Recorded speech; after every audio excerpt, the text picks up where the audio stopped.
Pemerintah terus mewaspadai rembetan konflik Israel dan Palestina di Timur Tengah yang sempat menyeret Iran dan beberapa negara lainnya.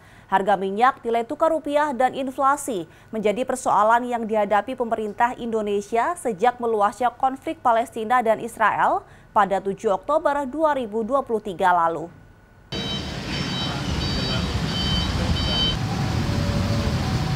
Naiknya harga minyak dunia menjadi penekan perekonomian Indonesia akibat ketidakstabilan geopolitik di Timur Tengah. Konflik Israel dan Palestina sempat menyeret Iran dan beberapa negara penghasil minyak di kawasan Timur Tengah memasuki konflik tersebut. Akibatnya, harga minyak dunia sempat mengalami kenaikan sehingga menekan APBN dan inflasi Indonesia. Harga minyak kalau kita perhatikan pada saat dulu awal-awal gitu ya, awal konflik ada akselerasi atau ada saling balas antara Iran dengan Israel, itu memang sempat mengalami kenaikan gitu ya. Tapi kalau kita lihat angka terakhir di slide 8 Bu Devi, itu nilainya sudah cenderung turun di 83 US dollar gitu ya per barrel gitu. Rata-rata itu sekitar 82,2% gitu. Yang lain juga sebenarnya kalau kita lihat mengenai angka ini, kenaikan harga minyak itu biasanya diikuti pula dengan kenaikan harga komoditas yang lain. Naiknya harga komoditas seperti tembaga dan nikel akibat konflik di Timur Tengah tersebut menjadi nilai positif bagi neraca dagang Indonesia.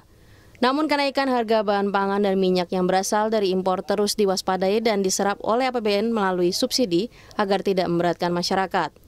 Sementara itu, Direktur Jenderal Asia Pasifik dan Afrika, Kementerian Luar Negeri, Abdul Qadir Jailani mengatakan, gencatan senjata mendesak untuk dilakukan saat ini dan Indonesia tetap mendukung solusi dua negara dalam mengatasi konflik Israel-Palestina yang berkepanjangan.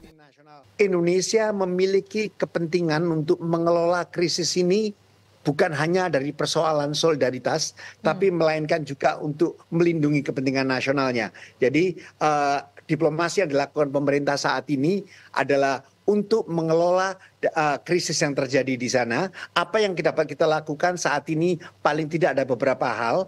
Yang pertama kita lakukan adalah kita terus secara aktif di dunia internasional dengan mendorong terwujudnya ceasefire, berhentinya kekerasan di Gaza. Abdul Qadir menambahkan, setelah gencatan senjata, pemerintah Indonesia mendorong segera pengiriman bantuan kemanusiaan dan selanjutnya mendorong pembicaraan damai terkait two-state solution.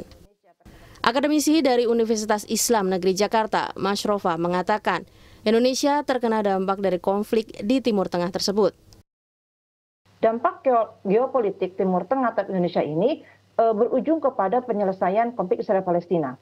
Karena dampak ini akan meluas sekali terhadap kestabilan ekonomi Indonesia. Tadi Pak Ferry juga sudah menjelaskan dari segi harga nilai tukar rupiah, kemudian akan berdampak kepada APBN Indonesia, kemudian juga meningkatnya harga minyak mentah. Ini menjadikan salah satu dampak yang sangat luas bagi ekonomi Indonesia. Dan terlebih lagi yang penting adalah adanya pergeseran kekuatan aliansi Timur Tengah. Ini menjadi satu hal yang menjadi concern kita juga.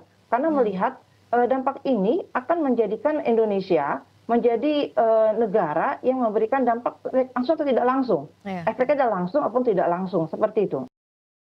Masrofa menambahkan, selain memiliki kepentingan menjaga stabilitas ekonomi dalam negeri, dunia internasional saat ini melihat Indonesia menjadi negara yang aktif dalam penyelesaian konflik Israel-Palestina karena memiliki modal sebagai negara muslim terbesar di dunia yang juga menjadi anggota tidak tetap Dewan Keamanan PBB serta anggota Organisasi Kerjasama Islam OKI.